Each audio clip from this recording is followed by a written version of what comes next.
Hello everyone, this lecture is related to critical radius of insulation. As we know that from plane wall, we know that when we increase the area of the plane wall, if we increase the area of plane wall, uh, its thickness when increases, then thermal resistance to heat transfer also increases. Similarly, in plane wall, when the area or thickness of the wall decreases, the resistance to heat transfer also decreases. Suppose this is a plane wall having thickness T1 and the other is plane wall with thickness T2. So there is a little resistance to heat transfer in this wall as compared to the resistance to heat transfer in this wall because it is thicker than this wall. So but in the case of sphere and cylinder, it is different because in cylinder, when the area increases, when radius increases, area also increases, and up to some time the heat transfer increases when we increase the insulation. But after some time, when we further increase the insulation thickness, then the heat transfer decreases due to resistance to heat transfer provided by the material. Similar is the case in sphere. So for simplicity, let us consider that what is the critical radius of insulation in case of cylindrical material. Let us consider we have a cylindrical pipe. This is a cylindrical pipe, and the inside radius of the cylinder is R1. This is the cylindrical pipe. Inside radius is R, and the outside, suppose the inside radius is some R, and the outside radius of the cylinder is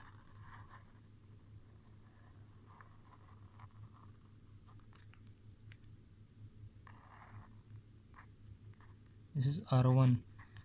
This is the outside radius of the pipe, which is R1, and there is some insulation. Suppose there is some insulation and insulating material surrounding the pipe. Insulating material surrounding the pipe, and its radius is, the radius of insulation is R2. This is the radius of insulation, it is R2. And suppose there is a heat transfer from inside to outside. The outside is at temperature T infinity. It can be room temperature or temperature infinity.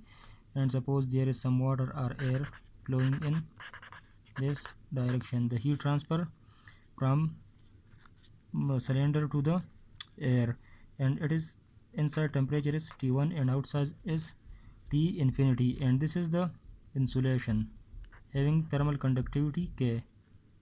This is the insulating material. This is the insulating material.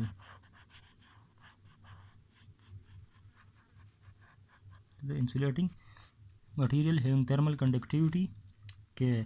Now we know that there are some resistance to heat transfer. There are two types of resistance. One resistance is provided by the material and the other is convective resistance. One resistance is provided by this material and the second resistance is provided by the air. So there are two types of resistance, and we know that resistance, and we know that the heat transfer rate is equal to the thermal conductivity. From Fourier law we know that minus Ka dt by dx. In this case it is heat transfer in r direction, so we know that the heat rate is Ka dt by dr, and we also know that heat rate is equal to dt into dr by Ka. while this dr by k is resistance to heat transfer. It is resistance to heat transfer. So in this case there are two resistance. One is resistance provided by the insulating material, and the other is the resistance provided by the air or fluid.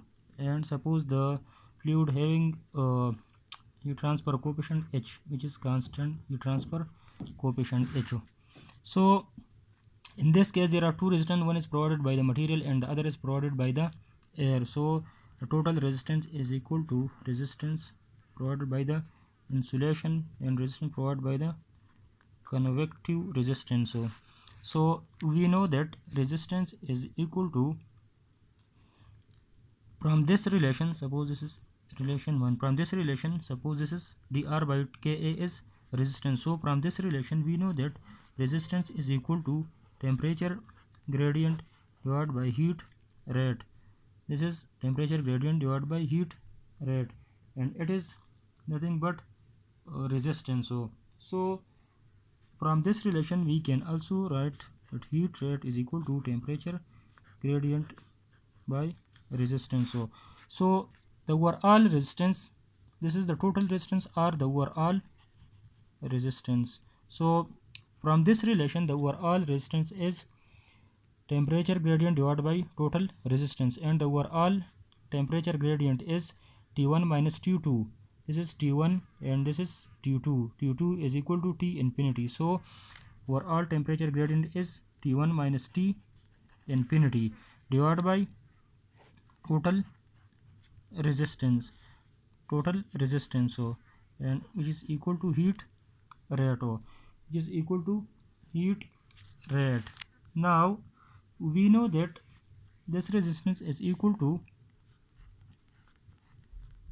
combination of insulative resistance due to insulation and convective resistance, and which is equal to heat rate. Now we know that from the resistance, we know that the resistance provided by the cylindrical material, or the resistance provided by the insulation, is equal to ln R2 by R1 divided by 2 pi KL, while K is the thermal conductivity of the material, L is length of the cylinder. Suppose this is the length of the cylinder, L is the length of the cylinder. R2 and R1, R2 is the outer radius, this is R2, and R1 is the outside radius of the cylinder, and R2 is the radius of the insulation. So this is R2 by R1. Similarly, from convective resistance we know that from convective rate law, which is Newton law of cooling, HA into T1 minus T2, this is the general relation. So we can also write it T1 minus T2 divided by 1 over HA, while 1 over HA is resistance, convective resistance. So in this case 1 over HA is the resistance, convective resistance. So we can write this relation is heat rate is equal to temperature gradient convective resistance. While the convective resistance is equal to 1 over HA, H the heat transfer coefficient, and A is the outer area of the cylinder, and the outer area of the cylinder is 2 pi R2. This is the R2 outer radius. R2, 2 pi R2 into L is the outer area. So 1 over H into 2 pi R2 into L is equal to 1 over 2 pi R2 L into H is the convective resistance. So combine these two resistance. We know that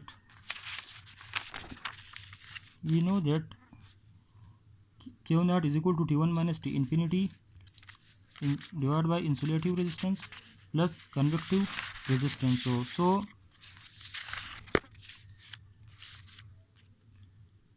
heat rate is equal to T1 minus T infinity divided by insulative resistance, which is ln R2 by R1 divided by 2 pi KL plus convective resistance. This is the convective resistance 1 over 2 pi R2L H. This is the overall, this is the heat rate.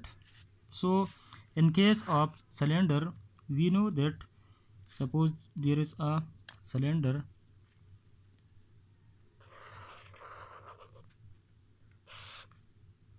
suppose this is a cylindrical material,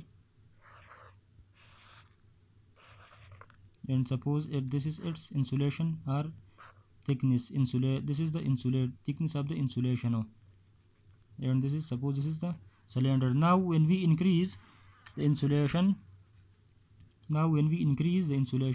suppose we are increasing the insulation,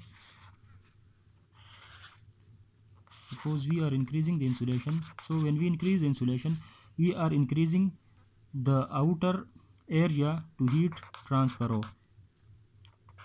When we increase the insulation, so we increases the area to heat transfer, and we know that from convective heat transfer that Q is equal to HA delta T. So when we increase the outer area, so the convective heat transfer will increase.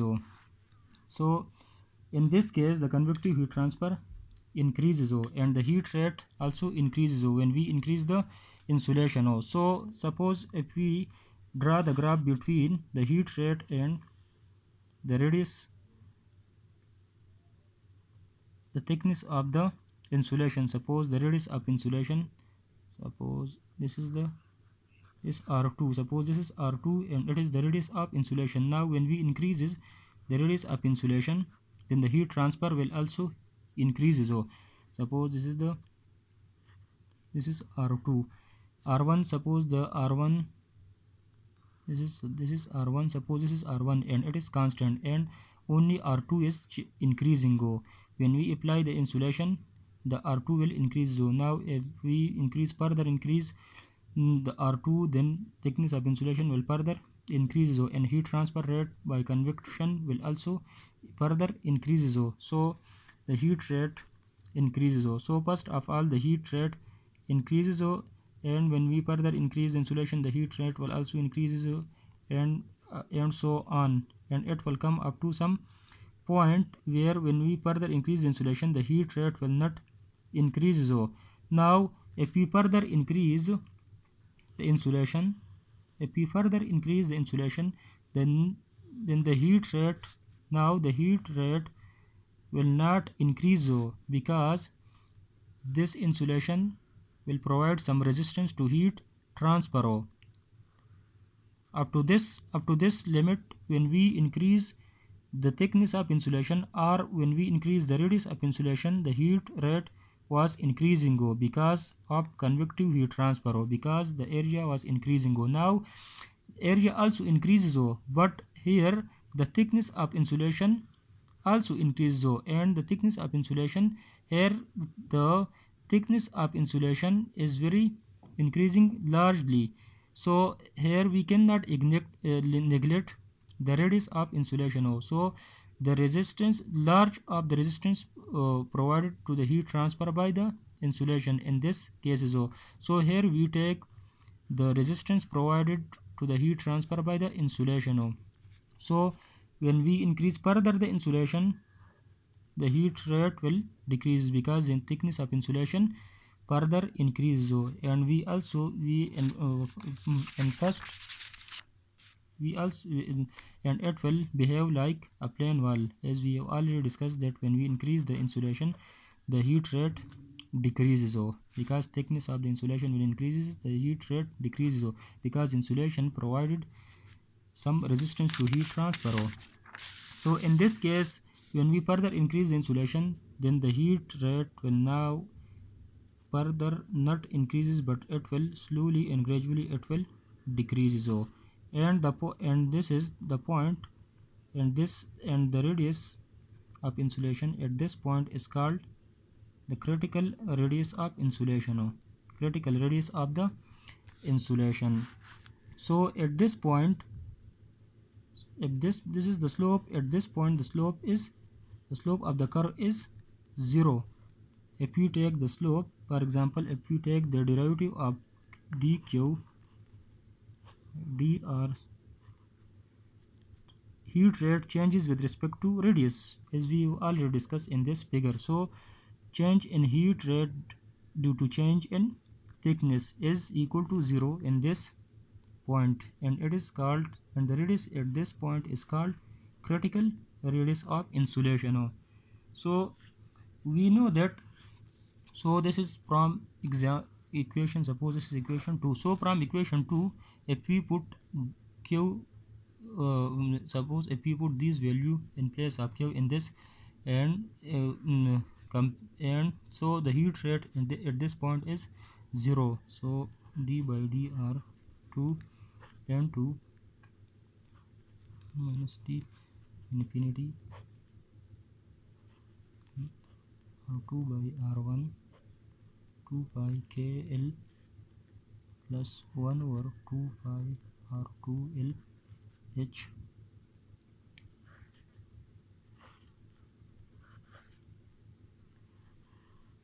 which is equal to 0. Now we know that T1 minus T2 are constant, or we can apply the quotient rule at this point. So if we apply the second into derivative of first minus first into derivative of second, suppose this is the simple quotient rule. So after apply the quotient rule, we get T1 minus T2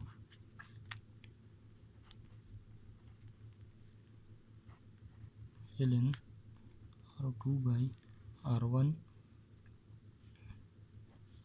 2 pi k L plus 1 over 2 pi R2 L H, second into derivative of first minus first into derivative of second, and divide by the whole, this is the denominator, so second whole square minus ln R2 by R1 2 pi k L plus 1 over 2 pi R square L H whole square is equal to 0. So further simplify, we will get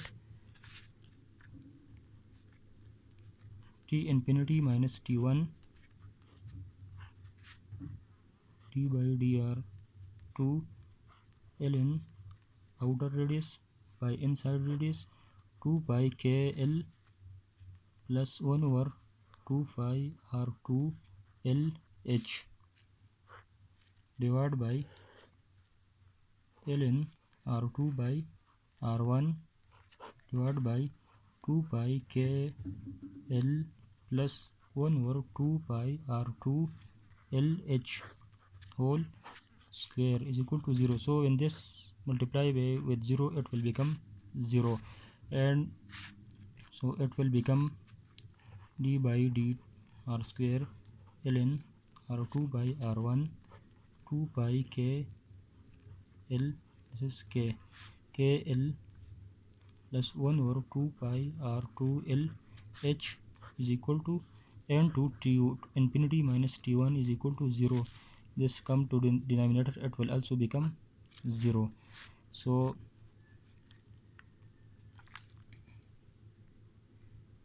we take the derivative of this term, we will get 1 over 2 pi KL d by dr 2 into R2 by R1, this is ln, plus 1 over 2 pi LH and d by dr2 1 over R2, because R2 is changing, R1 is constant. So 1 over 2 pi KL and 1 over R2 by R1 and the R1. Now take the derivative with respect to R2 by R1 further, and 1 over 2 pi LH, and take the derivative of it. It will become 1 over R2 whole square. This term will become negative. This will become negative, and this will become R square. So, and the whole term is equal to 0. So, further simplify, we will get 1 over 2 pi KL R1 by R2.